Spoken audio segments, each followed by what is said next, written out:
Olá, meus amigos, tudo bem com vocês? Mais um trabalho, mais um vídeo, mais uma videoaula. E como sempre falo, agradecendo a quem vê o nosso trabalho, a quem dá um like e a quem compartilha. Esse trabalho é dedicado às pessoas que vão fazer vestibular, né? Sobretudo o Enem, que vem por aí. As pessoas também que estão no ambiente escolar, no ambiente acadêmico, ou, como eu sempre falo, aqueles que estão um pouco afastados, mas que gostam de informação, gostam de conteúdo positivo. E hoje nós vamos falar sobre dois gigantes populacionais do planeta, e essa notícia é nova, houve uma mudança, né, nas posições, no ranking de quem tem mais população, e então eu resolvi, aliás, fazer este vídeo, fazer esta videoaula falando sobre esses dois países. E nós vamos falar sobre esses dois gigantes populacionais que são a China e a Índia, exatamente. Até pouco tempo, a China detinha, né, o status de maior população do planeta. Porém, a Índia roubou entre aspas, esse título, e hoje a Índia tem a maior população do planeta Terra. São 1.428 milhões de habitantes ocupando o território indiano, enquanto a China tem 1.425 milhões de habitantes no seu território. Então, nós vamos logo começar passando para vocês esta informação. E nós vamos começar, meus amigos, logo falando sobre a China, ou China. A China, ela é um país, um grande país, né? Um grande país em extensão territorial, é um dos maiores países em extensão territorial do planeta, e tem só de extensão territorial 9 milhões e quase 572 mil quilômetros quadrados. É uma vasta área com a grande riqueza étnica, cultural, social e também ideológica.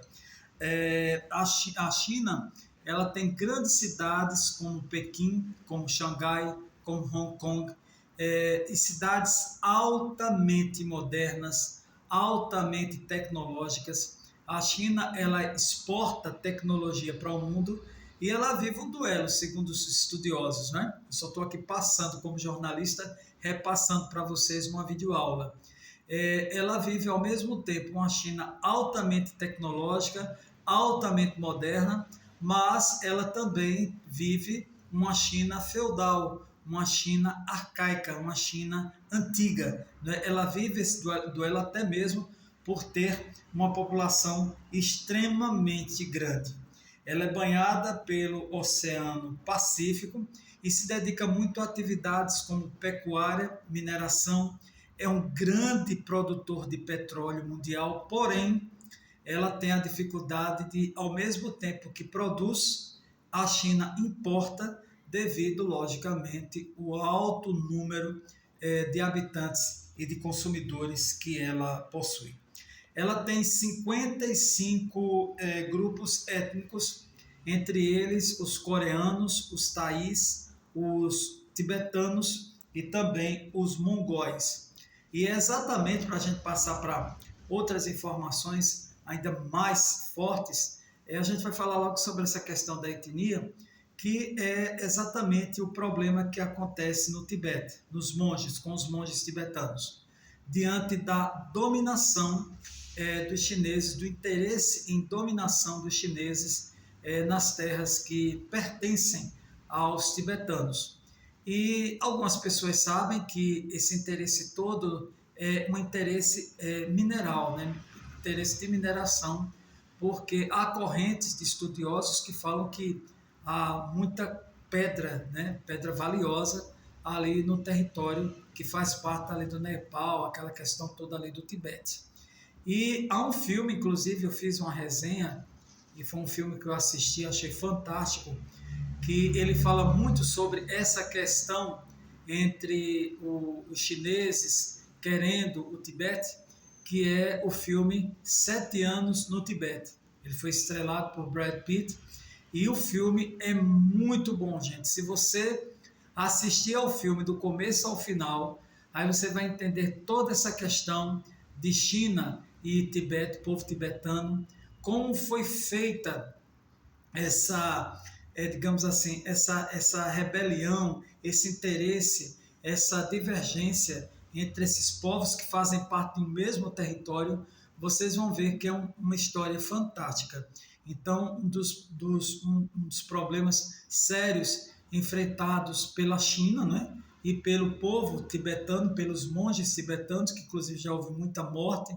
Para quem fuçar aí a internet, vai ver que muito monge até deu a vida, já morreu até totalmente queimado por causa dessas questões voltadas à história entre China e o povo tibetano.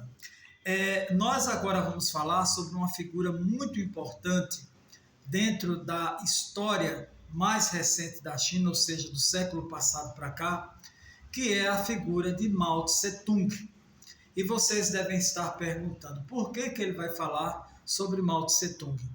Porque ele é muito importante e muito decisivo, também com a participação de outros nomes, mas ele é o de mais destaque, dentro, digamos, da cultura, da ideologia, da política e da administração do Estado chinês. Porque ele assumiu o governo chinês em 1949 e foi até o ano de 1976 ou 77, que foi o período da sua morte. E foi um período de extenso fechamento da economia chinesa, obviamente, para o restante do mundo. Nós sabemos que houve o final da Segunda Guerra Mundial e o surgimento da chamada Guerra Fria, onde o mundo se dividiu em apoiadores dos Estados Unidos da América e os apoiadores da União das Repúblicas Socialistas Soviéticas, atual Rússia. E no caso, a China, Mao Tse-tung, ele se aliou aos soviéticos devido à ideologia socialista. Porém, esse romance não durou muito tempo, porque ambos países, ambas nações, elas tinham um interesse muito grande em uma ser mais do que a outra no sentido militar e no sentido bélico. Então, digamos que a China ela ficou meio no ostracismo durante esse período e não se desenvolveu muito, não se desenrolou muito, porque ela deu uma parada na questão industrial, na questão financeira, e nesse período tinha o quê? Reforma agrária, ampla estatização de bancos, fábricas e fazendas, além da planificação da economia. E para vocês terem uma ideia, quando ele assumiu o governo na década de 40, final da década de 40, início da década de 50, ele dissolveu nada mais, nada menos que a Bolsa de Valores de Xangai. A Bolsa de Valores de Xangai. Aí o que acontece? Tinha um cara lá que estava de olho no governo chinês, que é o Deng Xiaoping, e ele não via a economia, ele não via a ideologia com olhos tão, digamos assim, fanáticos quanto o Mao Tse-tung. Então, ele tinha uma frase que ele dizia assim, um pensamento, aliás, que ele dizia: não importa se o gato é branco ou preto, o importante é que ele pegue ratos. Então, para ele não tinha problema, ele tinha uma cabeça muito centrada nesse sentido, que a China precisava abrir as suas fronteiras para o capitalismo, para que a China pudesse enfrentar os desafios econômicos, financeiros do século XXI. Ele já tinha visão com relação ao século XXI, isso em plena década de 70. Então, com a morte de Mao Tse-tung, ele assume, ele fica o chefe supremo do PC, né, do Partido Comunista Chinês, o PCC, mas ele abre a economia, né, chinesa para países como os Estados Unidos, né, que eram um monstro, né, na Guerra Fria, e muda um pouquinho ou muito a história econômica e social também da China. Então a China, com a sua enorme população, com seu enorme mercado consumidor, tanto atrai divisas como também se torna um meio de atração de outros países, como hoje em dia o Brasil é o maior parceiro, né, econômico da China, abrir as portas econômicas entre esse país e as outras nações. Então, o que aconteceu a partir daí? A partir daí, a China continuou com seu viés socialista, né, e que ninguém se opunha, né, mas passou a desenvolver a indústria. Veja a tecnologia da China, né? A tecnologia, serviços, as cidades são maravilhosas, Xangai, Hong Kong, Pequim, são cidades detentoras de um alto grau de tecnologia, de um alto grau, um grande avanço tecnológico, devido a quem? Devido à ideologia, o pensamento de Deng Xiaoping. O Mao Tse Tung, para vocês terem uma ideia, ele, na época da administração dele, ele queria que todos lessem o livro vermelho, que era como se fosse a Bíblia voltada para todo esse sistema ideológico socialista, que não tinha como pôr o país para frente, não tinha como a China ser o que é hoje, se a gente for analisar direitinho com os poucos recursos, né? Nós não somos catedráticos em geopolítica, só somos pessoas curiosas, estudiosas, não seria o que é hoje se ainda tivesse essa mentalidade antiga, arcaica, de fechamento de fronteiras econômicas com outros países. Houve também a chamada Revolução Cultural, que todo mundo sabe que foi essa questão realmente de fazer a cabeça, de fechar aquele país para as outras nações, e isso nós sabemos que prejudica muito social, economicamente, não só a população de então, mas a população vindoura, já que a China é um país espetacular, é um país muito interessante, é o país do confucionismo, que não, o confucionismo nunca foi religião, é uma filosofia, é o país da chamada muralha da China, que dizem que é a única construção que dá para ver, não é, fora da órbita da Terra. Eu acho que é um país muito interessante, muito legal, para quem tem condições de viajar, de ir até lá. Tem uma alimentação meio pitoresca, meio estranha, mas é um país bem legal, um país de uma riqueza muito grande, não só uma riqueza material ou financeira, mas de riqueza também cultural. Então, esse, meus amigos, é o quadro, não é? O quadro hoje é um pouco do quadro da China, não é, que nós estamos colocando aqui, e que pode facilitar vocês a saberem um pouco o que é esse grande país, não só em extensão territorial, mas em história milenar, e como ele convive dentro de uma ideologia, né, uma ideologia socialista, e esse grande dragão, digamos assim, econômico e financeiro mundial, que só está abaixo dos Estados Unidos da América no quesito economia. E da China nós vamos para o campeoníssimo, não é, em população, que é a Índia, que se chama República da Índia, com os seus, como eu já falei, 1 bilhão 428 milhões de indianos. A capital da Índia se chama Nova Delhi e é uma das maiores cidades, ao lado de Mumbai, antiga Bombaim, e Calcutá, conhecida, né, pela chamada Madre Teresa de Calcutá. E a Índia é um país que tem planícies com terras muito baixas e terras muito úmidas, né?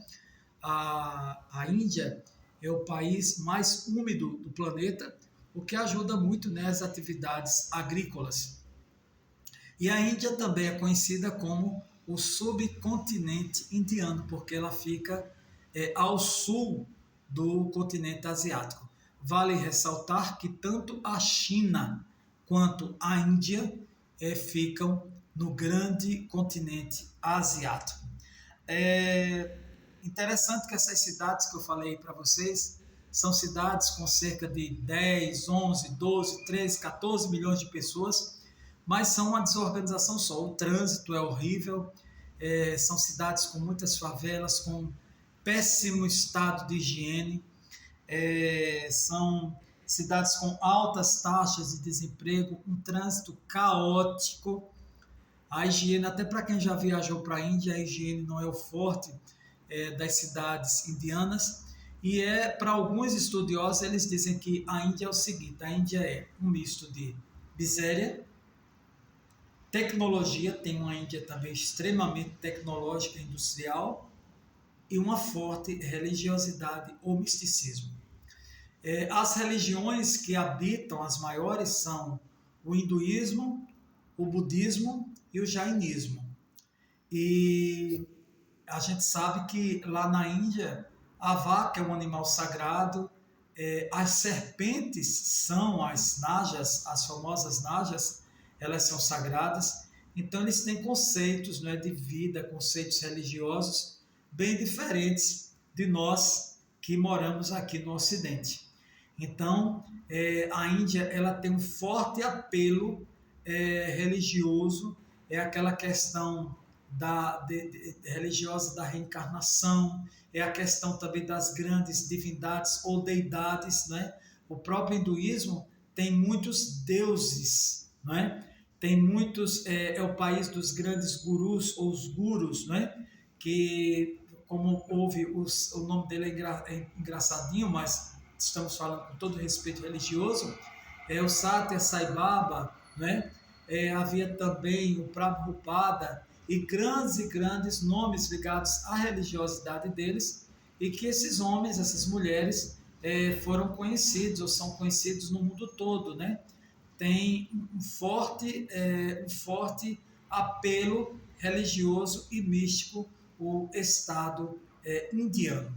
Então isso é muito importante se observar. E hoje a Índia faz parte dos BRICS, né, dessa comunidade econômica mundial, e ela vive ao mesmo tempo muito religiosa, mas também um lado dela muito forte, inclusive bélico, militar, e muito forte no setor industrial e o setor econômico. Eu queria falar aqui sobre outro aspecto também muito forte da Índia, que é exatamente a ligação, porque na Índia se falam dois idiomas. Se fala o inglês e se fala o hindi. E o inglês ele se fala exatamente por causa da ligação que a Índia tinha com o Estado britânico. Nos séculos 18 e 19, a Índia pertencia, entre aspas, digamos assim, ao governo inglês. Então, por volta da década de 40, 50, nós sabemos que houve o Mahatma Gandhi com um homem chamado, vou ter que ler aqui para vocês, Jawaharlal Nehru, que fizeram todo esse processo de independência indiana com relação ao Estado inglês, né? Gandhi venceu pela não violência, porque ele não aceitava aquela supremacia inglesa dentro do território indiano. Então, hoje, os indianos, que também são muito ricos em etnias, riquíssimos culturalmente falando, eles não aceitavam mais, não tinha mais condições deles renderem e baterem continência perante o Estado inglês. Algumas curiosidades é que lá há o sistema de caça, né, que há os brahmanes, que são os seres superiores, e os intocáveis, que são aquela camada mais pobre, mais subalterna. E esse sistema de castas ele existe desde 400 a.C. E há relatos de historiadores que eles dizem que a Índia ela é tão antiga que ela mantinha relações comerciais com a antiga Roma, ou a Roma antiga. Então, meus amigos, aí nós passamos para vocês um pouco desses dois grandes países asiáticos, desses dois grandes monstros populacionais, culturais, países muito interessantes para você viajar, você que tem a condição. São culturas distintas, né? Mas que têm uma riqueza cultural fantástica, tanto a China quanto a Índia. E esse nosso vídeo aqui é uma videoaula, simples, mas para situá-los a respeito desse contexto. Mais informações, acessem sites sérios, né, sobre geografia, geopolítica e história, ou vão às boas bibliotecas do ramo, ou comprem bons livros que retratem fielmente a história e a geografia dessas nações. Está contado, agradeço a vocês e até o nosso próximo vídeo, porque o conhecimento é tudo.